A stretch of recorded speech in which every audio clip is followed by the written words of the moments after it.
Historical Society. And what I'd like to do is take you on a quick tour today of an exhibit that's been here in the town library for the month of October 2010. The name of the exhibit is the Topsfield Agricultural Heritage. And this project is really part of a much larger project that the library has been running this summer. The project is A Book Grows in Topsfield, Community Read. And this is a whole series of activities throughout the summer, and this is just one piece of many others. In the spring, the library came to the Historical Society and asked us if we could put together some type of an event to document the history of farming in Topsfield. And after a good deal of thought and research, we've come to the idea of a timeline, moving from the mid-1600s to the current time. We identified 7 critical periods in the town's farming history, and then have identified activities and events that occurred during that period. So we've ended up with 7 different displays, and I'd like to take you through that quickly. A lot of the material that we pulled together came from research that the Historical Commission did and culminated in a report called Historic Farms and Rural Retreats of Topsfield. What we'd like to do is go through and show you what some very creative people have put together. We had folks from several different groups in town. The Historical Society contributed Ann Barrett, Jack Armitage, and Joan Pinella. For the Historical Commission was Kendra Cliniff. Agricultural Commission, Trudy Perry. The Topsfield Fair, Sally O'Malley. The Town Mapping Committee was Jim McDougall. And the Town Library, Wendy Thatcher. So we'll take a quick look what's here, and then later on in the program, hopefully the people who put this together can give you some more details about the individual displays. This is our first stop on the timeline, 1634 to 1775, and the title we've given it is The Early Phase of Farming, the deeding of large tracts of land. Let me read this for you, obviously you can't. Topsfield originally was part of the 17th century coastal plantations of Salem and Ipswich, with large tracts of its territory granted to residents of Ipswich between 1634 and 1642. At first known as the New Meadows at Ipswich, Topsfield was given its present name in 1648. 2 years later, in 1650, it had enough settled population to be incorporated as an independent town. For its first 150 years, Topsfield was overwhelmingly an agricultural community, with most of its population widely dispersed on scattered farms. Well, this exhibit was put together by Jim McDougall, who was with the Town Mapping Committee, and he's a wizard with digital maps. So he's pulled together a lot of critical information about the very first land grants that were given to people for Topsfield. And he's focused on one particular property called the Boardman Farm, which was established in 1665 with 300 acres. And what Jim has done is shown you how that original farm has been subdivided and subdivided, and you can actually find individual house lots now that reside on what was once that original land grant piece of property. And Jim will have more details as we get into this project. My name is Jim McDougall. I'm the chairman of the Topsfield Mapping Committee, and I was recruited by Bill Whiting to do some mapping, historical mapping of the town of Topsfield. And it became a passion, I suppose, after a while, trying to figure out who lived in what part of town in 1650. So I went back in time, essentially through the internet, and found a publication called the Essex Antiquarium. It was published by possibly the Essex Institute in Salem, somewhere in the late 1800s, early 1900s, and they have some of the early histories of Topsfield. What I wanted to do was figure out who the early settlers were and where they lived and how big of a property that they owned or purchased or were granted. And it became problematic from the beginning. There are sort of two lists of people who took over ownership of land in Topsfield. There was an initial group that were granted parcels. They appear to be freemen, and freemen were the only men who could be granted land from the local church or from the King of England. And they were aristocrats. They might have been mercenaries brought over to keep the Native Americans at bay, I suppose is the best way to put it. And they were given large grants of land. The first one that I can find for Topsfield is a gentleman by the name of William Payne. He acquired land, was granted land, most of Topsfield north of the river from about 1635. And from that point on, he began to sell off parcels of that to what became the first settlers of Topsfield. They started showing up in the late 1630s and purchased land from him or people that he had sold land to. That would have been Gould. Here's the list of the first settlers. This is from a publication by Sidney Purley, The History of Topsfield. This was published in the Essex Antiquarium around 1900. I don't know the exact date off the top of my head, but he gives us a list of the first settlers. These are the first people that actually moved into town and lived here. And the first being essentially, I want to say Zacchaeus Gould, 1638, was one of the earlier ones. There's also another one that's a little earlier than that. I'm trying to think of who that was. Allen Purley, 1635. But I don't find the Purleys in town. They were north of Topsfield along Linebrook Road in Ipswich, but their land may have come into the northern part of town. So here's the list from essentially 1635 up to 1680, and I haven't counted them all up, so I don't know how many there are, but the interesting thing is there are people still living in town who are related to these individuals. By name, the Dwinells on Salem Road. Michael Dwinell came in 1668, and the Dwinells still live in town, and I don't know who the last male Dwinell is in town. It might be Scott. So there was a woman on our committee, Ann Barrett, who's a descendant of Zacchaeus Gould. But what I tried to do is figure out where all these individuals lived in town, and to do that you go back to Mr. Bond's book, or what was the other one? Was it Town? Town did the original book on that. I'm speaking to Bill, he's behind camera. And there's a lot of hints in those books, the buildings of Topsfield that they have put together, that tell us where these settlers may have lived. The houses, most of them do not exist today. They've burnt down and been replaced or not replaced. There are cellar holes. But I wanted to take, I have an interest in the Nutter Farm on Ipswich Road, between Ipswich Road and Camp Meeting Road.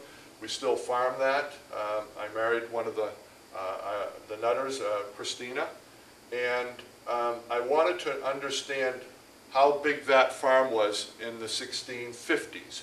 So I went back in time through the Registry of Deeds in Salem, and I placed together all the descriptions of the parcels. So in 1665, this green area here, the large green area, that was purchased by a Daniel Boardman from William Evans, who had purchased it. The original owner was William Payne in 1639.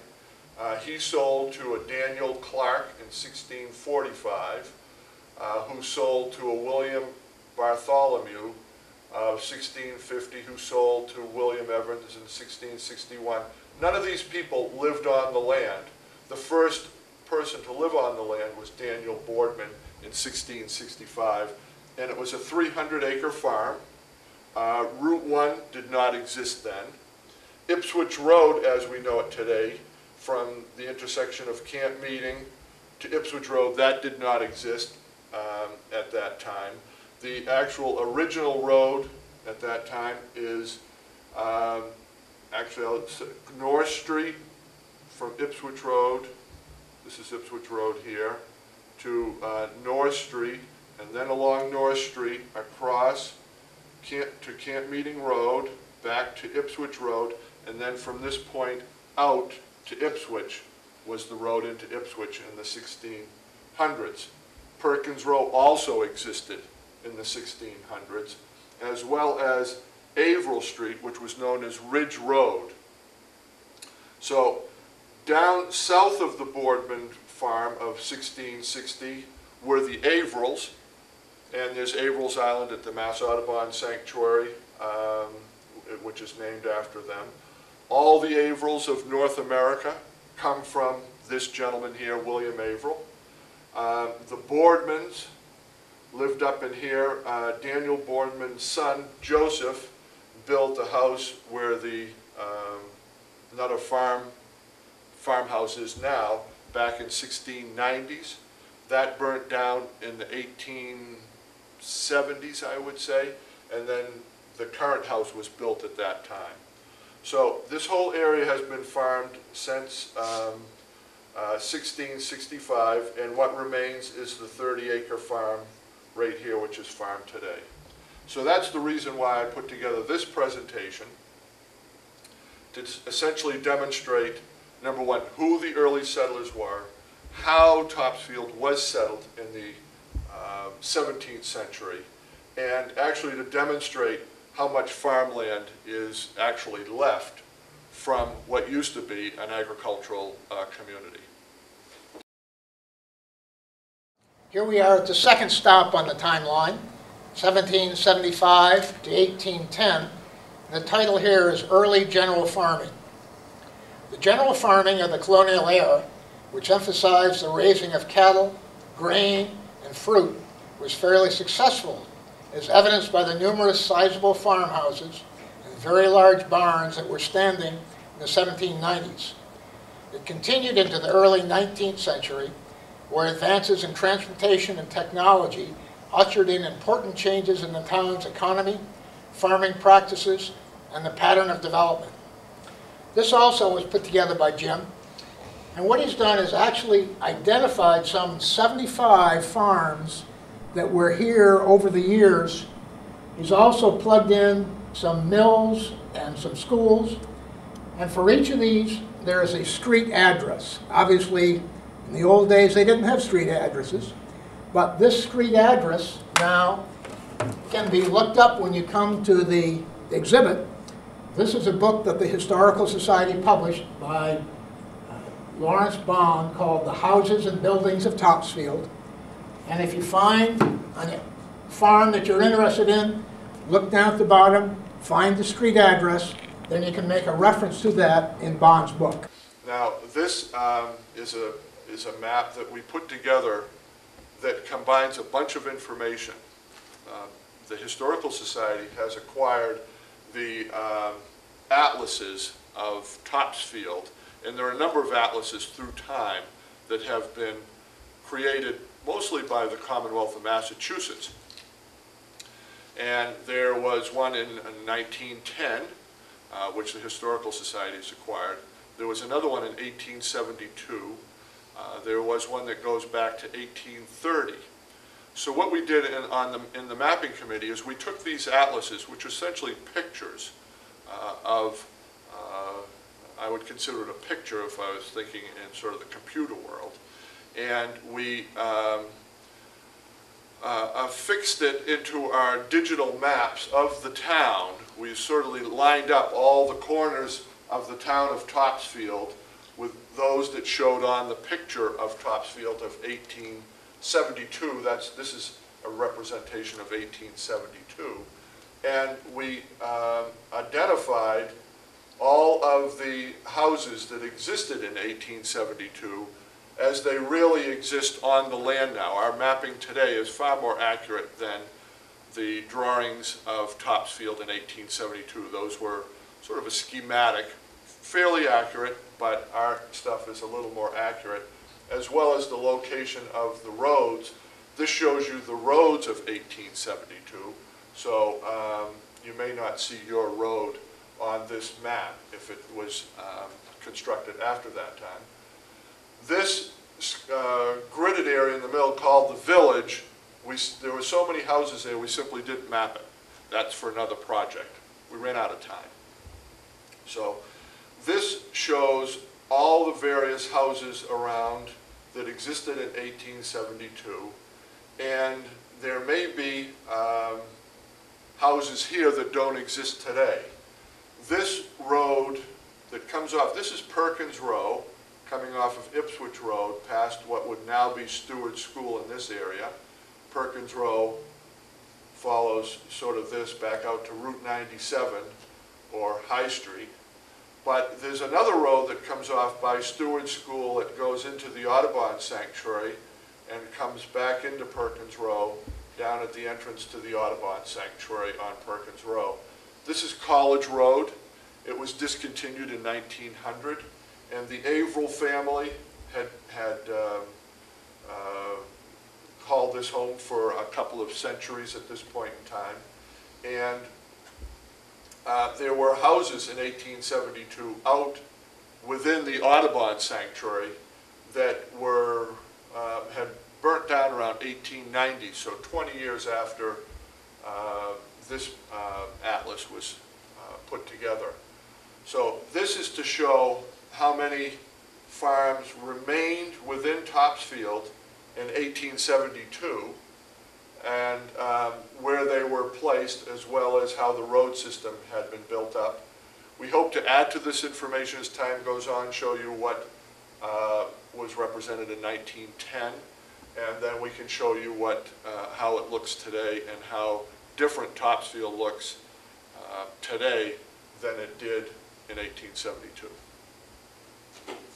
A lot of the information that is presented on this, it's a representation of the 1872 atlas, but the information that we acquired on the individual houses and who lived in them and whatnot is found in Mr. Bond's book, Houses and Buildings of Topsfield. This is Mr. Bond took Mr. Town's book that was published, I think, in the early 1900s, and Mr. Bond updated it to around 1985. So this has a lot of information on the history of each of the buildings in town, and he also gives hints about buildings that no longer exist. And what we've been trying to do is combine that information in a map so that we have a snapshot of the town of Topsfield for that particular time frame. Stop 3 on the line, the 1810 to 1850. The title here is Rural Retreats. In the first half of the 19th century, wealthy city dwellers established the earliest country seats in Topsfield. 2 Salem merchants and ship owners, Captain Thomas Perkins and Captain Benjamin Crowninshield, established large country estates on 2 of Topsfield's old farms in a manner that's long been popular among the European aristocracy.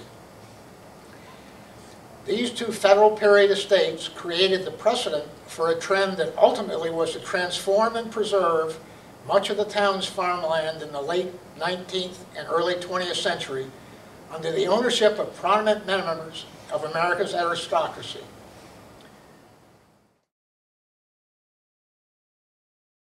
Hi, my name is Jack Armitage. I'm a 35-year resident of Topsfield, and I'm very familiar with the property about which I'm going to speak with you today. It is the Pierce Crowninshield Rural Retreat, and located on Route 1 here in Topsfield. If you look at this photograph, you may or may not recognize that this is Route 1 heading north, flanked on both sides by elm trees and high stone walls, at about the turn of the last century. This was the driveway into the Pierce Crown and Shield property on the west side of the highway, and on the east side was the property that you now know as the Ernray Farm. This is arguably the most significant of the rural retreats in Topsfield. It was, in the course of its evolved history, first purchased and established as a wealth-based estate home by Benjamin Crown and Shield, a prominent ship merchant from Salem. As well, it was the home of the richest man in Topsfield, Colonel Thomas Wentworth Pierce, whose descendants still own some of the property today. That said, it would be irresponsible of me to tell its story without first acknowledging that the property sits both historically and literally on the saddest of Topsfield's histories, that of the witch trials of 1692. Mary Esty, tragically and unjustly prosecuted for the invented charge of witchcraft, lived here with her son and extended family until she was hanged. From that day until 130 years later, the Esty family held ownership on this property and its tragic history. When Benjamin Crown and Shield purchased the property in 1821, he built his remarkable Federalist-style home using the remains of the Esty home as the Southeast Foundation underpinnings. One can still identify the different structure of that humble architectural relic when one studies the foundation of the mansion home today. At the time of the Crown and Shield purchase, the property had grown to 200 acres, a not insignificant landmass for a second homeowner. But this was the nature of the evolving idea of the rural retreat. One cannot overlook the fact that it was a clever investment for the wealthy, who were afforded generous tax breaks for the ownership of a second property. In 1852, Crown and Shield yielded the ownership of this property briefly to Mr. Frederick Boyden, who raised prize-winning pigs, cattle, and horses. This is Benjamin Crown and Shield, the shipping magnate from Salem. The following owner, Thomas Pierce, Colonel Thomas Wentworth Pierce, was essentially the third owner of the property, and in the middle here somewhere, Mr. Boyden owned the property for 4 years. The trend to own farms as second residences was well established in Topsfield by this time. These gentlemen's farms featured new country mansions and state-of-the-art agricultural fields. Colonel Pierce erected buildings to reflect this trend. First, the stately three-story Empire Mansion on the west side of the turnpike, and that is this home right here, designed by the established architect Jacob Foster, who did quite a bit of the architectural rendering in this town, and the surrounding formal yards and gardens designed by the renowned landscape architect Ernest Bowditch of Boston. Across the turnpike, he situated the farmhouse and barn. That would be on this side of Route 1, the east side. Both were ultra-modern for the time. By the time the very collectible lithographs of the property were being published in 1884, and those are these two, Colonel Pierce was the wealthiest man in Topsfield and owned the largest barn in Essex County. His son, Thomas Wentworth Pierce Jr., was a 7-year-old boy and was being prepared for the future ownership of the property. A year later, the colonel died, and in short time, his young son brought the third generation of Pierce's ownership into the 20th century. Many of you who are studying Topsfield's more current history will remember John W., or Jack Pierce. This is Jack Pierce, who in the course of his 93 years spent only 2 years of his life away, and that was when he served in the Navy. So Jack Pierce spent his life from birth to death, excepting 2 years, and often was seen carrying this cane through town, or one much like it, as you can see in this photograph. He wielded it like a weapon at times. He would walk through town and say, "Out of my way," or into the co-op and say, "Give me a bail." Or once when he drove down Main Street in Cliff Elliott's car on the Veterans Day Parade with his fist raised in the air and the cane in the other hand. He was a very magnificent personality, and he is missed in this town. Jack was the third of Thomas Pierce's 5 sons. He was a larger-than-life personality, and until his death 4 years ago, he left a legacy of architectural significance, creative property management, and responsible land conservation. This while never compromising his role as town patriarch and historian. His great-nephew, Jay Pierce, and his wife, Melissa, and their 2 children now own the property where Jack spent his declining years. Regarding the mansion house here, and its succession of owners here, the Pierce brothers, sons of Thomas Jr., sold it out of the family in 1947. 20 years or so later, it was bought back into the family by a Pierce cousin, Nina Marian's family. Many of you will recognize Nina as Nina Evans, Topsfield's town assessor of many years. Nina's recollections of an idyllic adolescence spent on the farm are well worth seeking out. She is the true historian of this property. In 1975, the property sold again, this time to Roy Cheever. Ironically, a descendant of one of the judges of the Salem witch trials. Roy's daughter, Carrie, is one of our more colorful town residents and knows the real estate of Topsfield better than most. Returning to the history of the property, by the time Jack Pierce had been born in 1912, the property had taken on perhaps the unflattering nickname Witch Hill. The name sticks to this day and will likely into the future. With respect to the nearly 400 years of recorded land ownership, it is perhaps an appropriate way to preserve the story of a property which reflects the worst and the best of our local history. Surely the magnificence of the property over the more recent 200 years is a proud addition to Topsfield's tradition as a notable farming and retreat community. Thank you. Jack, a question. When I look at this picture, it reminds me of a European estate. Were the owners trying to emulate European aristocracy and bringing that to Topsfield? Yes, there's no question that they did. The Pierces were strict Anglophiles. They loved British life. They loved everything English. And I think that when Colonel Pierce brought in Ernest Bowditch, the renowned Boston landscape architect, he did so with a real strict sense of what he would end up with. And in family lore, it is clear that the Bowditches and the Pierces stopped getting along very shortly into the project. But the results of the design were that the formal entrance off of Route 1, then called the Turnpike, came in the driveway here, and the functional farming aspect of the property, the greenhouse, was here on Garden Street, which is a reference to the Crown and Shield garden that had been on the Pierce property prior to the Pierce ownership. So all of this very formal landscape design was a south-facing foreground for any green growth that the property wanted. The formal entrance into the property off of Route 1 came in here. And yes, there was a real problem between Ernest Bowditch and Colonel Thomas Pierce by the time they parted company without as much as a handshake. Now, obviously, this looks like a farm, and I understand Pierce was referred to as a gentleman farmer. Yeah. What did they farm? What was their produce, and was this just a hobby, or was this for revenue? It was both. There are farms and there are farms. This was a gentleman's farm on this side of the highway. On the east side of the highway, there was a very fine home built for the farm manager, and the biggest barn in Essex County was also on that property. It burned down in 1962, and the stories of that fire are pretty remarkable. It was an incredible conflagration, I think is the word. But what they raised, in addition to crops and fancy flowers, was cattle for milking and for beef, and also horses for riding. They raised their horses strictly for the sport of riding. In fact, Thomas Wentworth Pierce Jr. died having a heart attack while on horseback riding the perimeter of the property. He left a very young widow and died at a young age himself, at which point Jack took on much of the management of the property. And that was a real failing point in the succession of ownership, was his death being so premature. So was it a functioning farm that made a profit? No. Was it an experimental farm that did all sorts of sort of cutting-edge things to advance farming and agriculture? Yes. Did they love their equestrian life? They certainly did, and they were all hunters. Now, this is part of our extensive exhibit, and it's focusing on farms. Hidden away on your board is a very interesting map that represents several of the large properties and the large pieces of land holdings. This is all sort of brand new work that was done as a result of this project, primarily by Jim McDougall, who pieced together all the information into a digital map. Mm-hmm. And there are several other places in the exhibit where we deal with new information. In other words, the technology of being able to digitally map properties and show them is something that really hasn't existed before the effort of this project. Yes. And a lot of what you've been talking about will lead us into our next display. The concept of the rural retreat connotes the idea of the country gentleman, and those people were the ones that got together and established the fair, all of the support structures in town. Yes. And that's another story. But this really is the lead-in to the next time period we'll be looking at. I think, Bill, just to respond to that, I often look at this map and think that if any of the Pierces or the Crown and Shields could have walked this property and said, so this is what I own, they would have been astounded.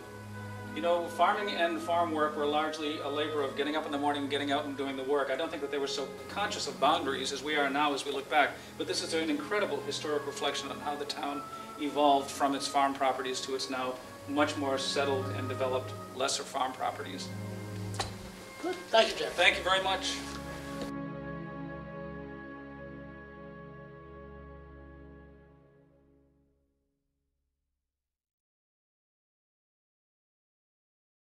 Here we're talking about station number 4, Gentleman Farms.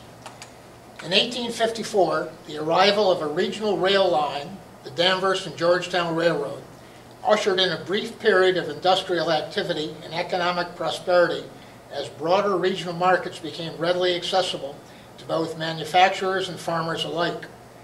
On Topsfield farms, the demands of these markets, along with progressive farming methods in livestock raising and fruit growing, were accelerated by the influence of both the Essex Agricultural Society's experimental farm and by the presence of several early influential gentleman farmers, fostered increasing specialization in Topsfield's agriculture and lasted for the rest of the 19th century. We really should start with the Essex County Agricultural Society. This was sort of the old boys club that was established by these wealthy folks who had their farms, and was a chance to sort of show each other what they'd been raising. Eventually, the Essex Agricultural Society sponsored the Topsfield Fair. And for the first many years, the Topsfield Fair moved throughout different communities in Essex County. 100 years ago today, that fair started its long-term residence in Topsfield. And lastly, in this three-panel display is the Essex County Cooperative Farming Association, we know as the Co-op. And that, again, was associated with the fair and the Agricultural Society, and it was a way of making sure that the farmers had the supplies and products that they needed. We're up to 1910 to 1950, identified as the decline of the family farm. A trend toward consolidation of rural properties into ever larger country estates began in the 1920s and continued into the 1980s, by which time some of the larger property owners had acquired multiple farms and estates. Even though farm profits entered a period of decline, the fact that agriculture was the main focus of many of the rural retreats helped to preserve Topsfield historic agricultural resources during those difficult times. I put this one together. It's based upon a map of Topsfield from 1910, which shows every building in town. And you'll hear more about this map later. But all we've really done here is give you an idea of what Topsfield looked like 100 years ago. We've taken many of the properties, this is downtown, and highlighted some of the antique photos from the historical archives to show you what that same building looked like some 100 years ago. You'll see some particular areas of interest. You'll see that where the railroad station was, the blacksmith shop, a lot of other material you can glean just by looking at this map.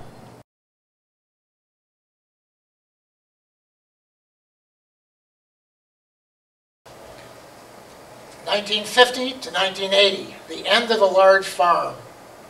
Legislative and economic forces combined to put an end to the regional dairy farming, and residential construction began to invade the town's farm districts after World War II. Development pressure accelerated by the construction of Interstate 95 have resulted in large portions of Topsfield's unprotected farmland being sold for residential construction. Today, the town's remaining farms, farmsteads, and substantial farm fragments, such as isolated agricultural fields and outbuildings, are vulnerable to the same fate. Joan Pinnell and Jack Armitage worked on this. This really is Meredith Farm, its history, and some of the products that they were famous for.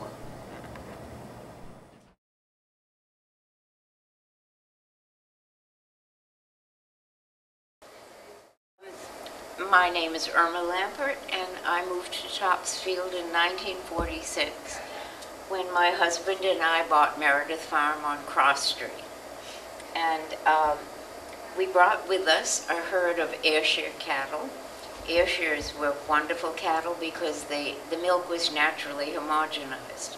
So people with illnesses could drink it without having any stomach problems, and hospitals would buy it. But basically, we ran the farm as a breeding establishment. And I think it's kind of fun to see how successful it was. At one time, we had people coming here from Scotland and Canada and Europe because the herd became so famous. It's kind of hard for me to talk about it in those terms, but it was a wonderful herd. My husband was great at breeding and understanding which animals would produce the best quality and the highest amount of milk. In fact, on the cover of one of the dairy magazines, it says that 9 of our cows produced 1 million pounds of milk, which is extraordinary. Also, they were great prize winners at the fairs.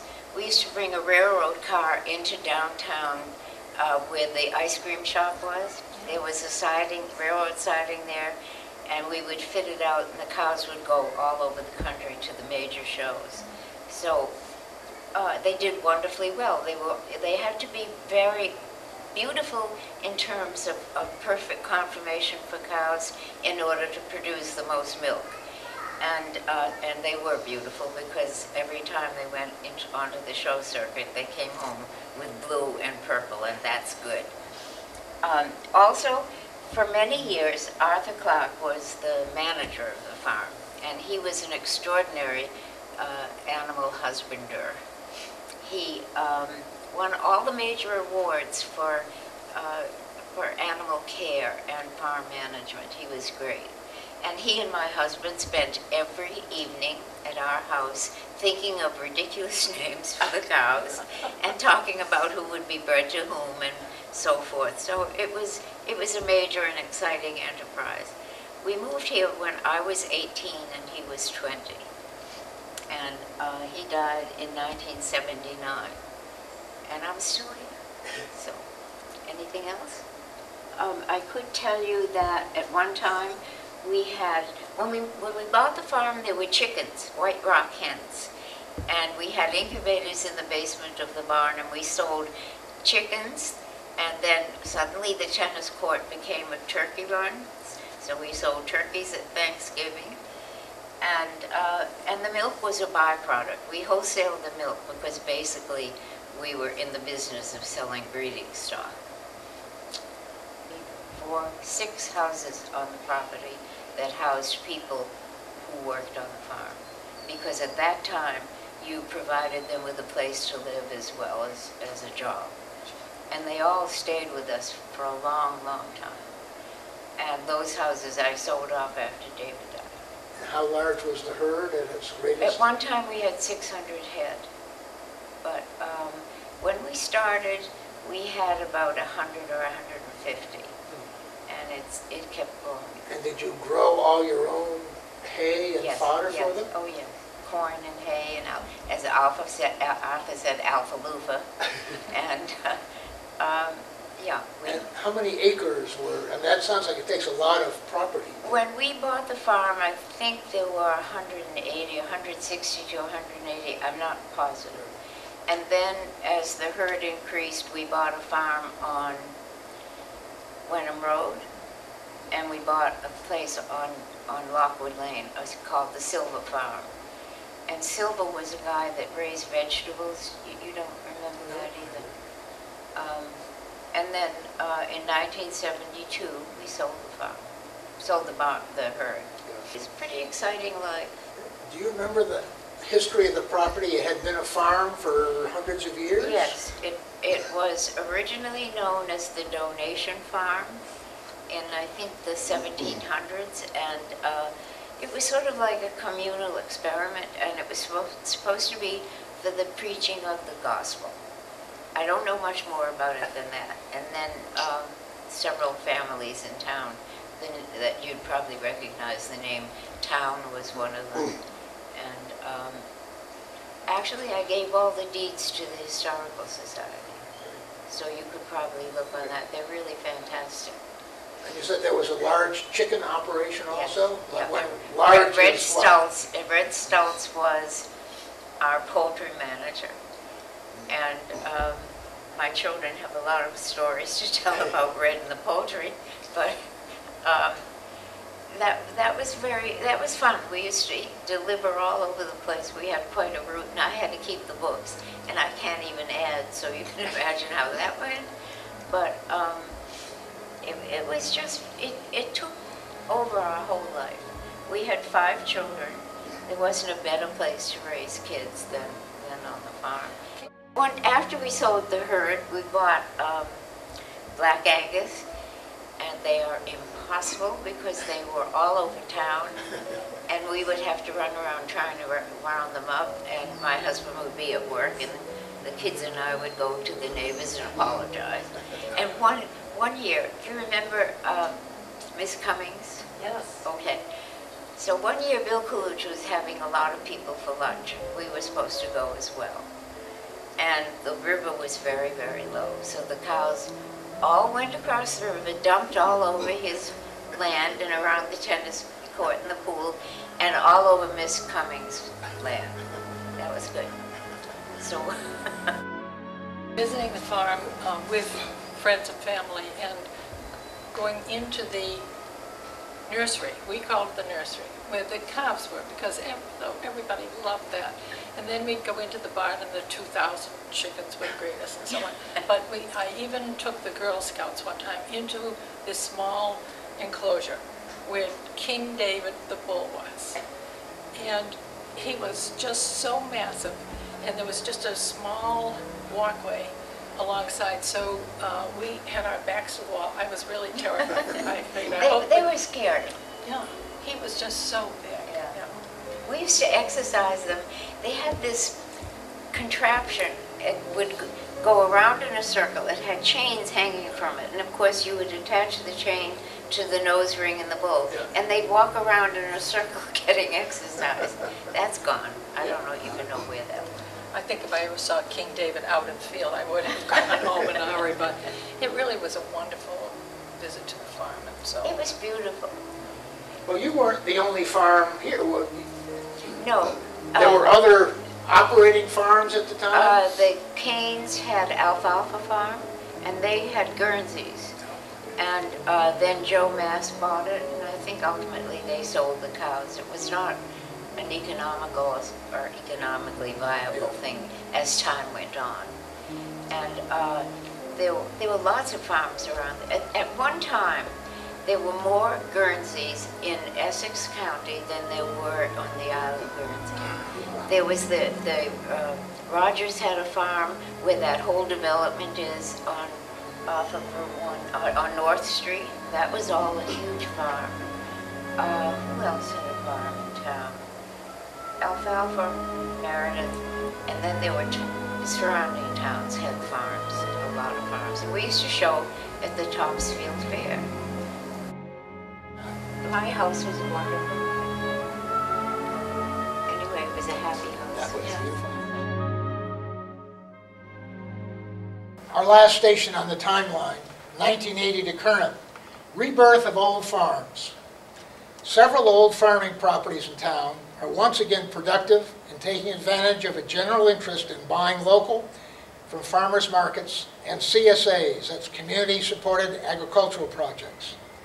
Topsfield has a number of productive farms dedicated to a variety of agricultural and horticultural operations, including cheese, honey, maple syrup, apple orchards, berries, organic vegetables, a winery, and Christmas trees.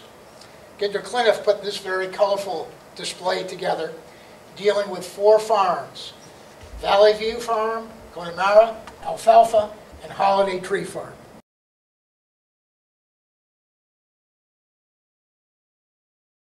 Hi, I'm Kendra, and I'm a member of the Topsfield Historical Commission, and very excited to be part of this exhibit. The first farm that I delved into is Valley View Farm, run by Peter and Elizabeth Mulholland on High Street. And their complete inspiration is taking the land, maintaining the property that had originally been one of the gentleman farms from the 1800s, and bringing it up to modern day interest. What are the products that Valley View Farm offers to the public, and how would the public obtain them? Do they go to the farm or do they go to local stores? Elizabeth and Peter distribute both from the farm and also through local markets. Main Street Market in Topsfield is a supplier of Valley View cheeses and also their maple syrup and honey products. I understand that the CSA is a very popular event these days. What is a CSA and how would people get involved in it? A lot of farmers have found that by selling shares of produce ahead of the growing season, they can then maintain their farm by knowing that they have a distribution. Then it's a local event, so that people buying shares of produce know that their produce is coming from a very local radius. So we don't have the carbon footprint on the produce, and it's, you know the farmer, you know where it's coming from. And so at Valley View Farm, they are the distribution center for First Light Farm CSA, and so a lot of Topsfield residents buy shares into First Light Farm and receive a bounty of produce all summer long and into the early fall. So if I'm a CSA member, every week I would go somewhere and whatever produce has been harvested, I'd have my pick of that fresh food. Yes, yes. So Okay. in the spring, it tends to be a lot of greens, and as you go into the summer, the tomatoes, the squash, and then the potatoes and winter squashes. The produce, how the crops are going to be harvested. Well, the tremendous thing I think of, I work at Appleton Farm and I see families coming to the CSA with little kids. Yeah. And to me, the most important part of it is kids understand where food comes from. They actually go out and do some of the picking and they understand. A lot of kids think, you know, fruit comes wrapped in cellophane. Yeah, and adults. Right. Adults. I've met many people that have no idea where a potato comes from. So it's very, I think, a very vital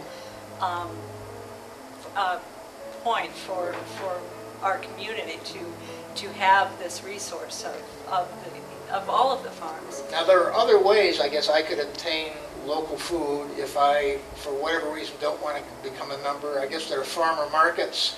You can actually go to a restaurant that focuses on healthy local food.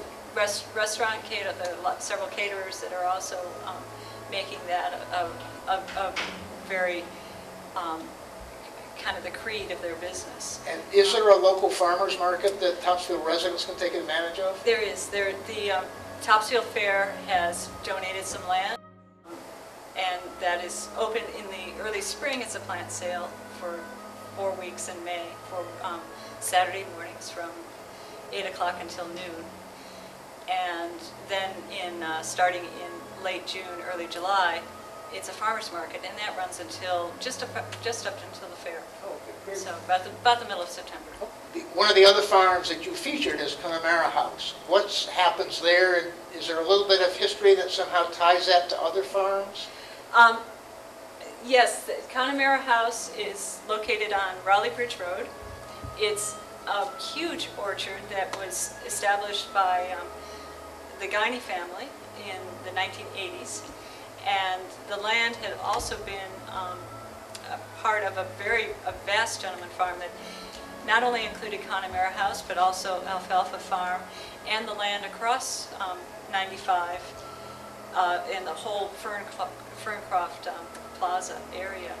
So since the land has been subdivided, the Guiney family have devoted a large tract of their property as an orchard. They sell the apples locally through various farm stands. I believe Tender Crop Farm in Newbury is one of them. And they also are open in the fall for pick your own. So you can go and pick your own apples, and they're wonderful. There's a lot of variety. They have quite a variety. Wonderful variety. Time. At apple picking time, absolutely. Yeah. Now, across the street is Alfalfa Farm, and that is sort of unique in Topsfield, isn't it? That is, that's also a wonderful use of the property, which had also been part of the estate, as I mentioned, with Connemara Farm. Well, I know that Alfalfa Farm is retailing wine, and I see a little vineyard out there. Do you know any more about that wine operation? They grow grapes for wine that they make from their locally grown grapes. They also use a lot of other produce from farms in the area for a variety of fruit wines that they produce. So on weekends, again, there are often wine tastings, and you can purchase wine at Alfalfa Farm. Because it turns out there's friends of Alfalfa Farm, because, you know, again, making this work economically, they have a lot of people that are, you know, very involved in the farm and want to see it, you know. These aren't volunteers who help at the farm, are they? So they have kind of friends of Alfalfa Farm, okay. and in the fall, these, you know, friends from all walks of life who just want to get out in the country and spend the day harvesting grapes will come and help out. So it's a really heartwarming event to see. Yeah, that, awesome. you know, that they have this you know, this following. Well, that's great. Well, the last place you talked about was Tree Farm, and I understand that this is property that goes way back into Topsfield's history. Yeah. When I first met Terry Dwinell, she introduced herself, and I was aware of the Dwinell name, and I said, "Wow, is this? How long have you been here?" And she said, "Well, the farm's been in the family since the 1600s," and I just cannot believe that, you know, I'm horrified every time I see developments come along and more land being destroyed that we'll never reclaim, and just to see how committed and empowered the Dwinell family So have been this to means keep the this same, going. the family name has been there for that period of time. Absolutely, yeah. Now, Same I way. know they have part of their land protected by having a tree farm. The tree farm is a very viable business for them. They have the Christmas trees, or kind of cut your own Christmas tree is a tradition that I believe a lot of Topsfield families have grown up with. But that's a way of conserving the land and using it to make enough money to pay the taxes and to support the rest of it. Yes, So, yes, and also, you know, keeping it open for wildlife. Right. So, and as well as the Christmas tree business in the summer, Terry has greenhouses, grows perennials, and is very involved in the beautification of Topsfield with the Main Street. All of the planters that we see around town are created and maintained by Terry. I think that it's important for people in Topsfield to also realize that there are tracts of land that are kept open by farmers that, you know, that either rent or just utilize the land for haying and hay production and corn production. So there are, you know, many people that have fields that they want to keep the fields open, and they don't have the haying equipment. That's not something that anyone has. You don't want to be mowing the lawn, but this is a vital resource. Hay is one of the #1 products of Massachusetts, and so Peter Mulholland, for instance, hays several tracts of land outside of Valley View Farm, and Peter Gibney is a farmer from Danvers who grows corn in, again, several tracts of land.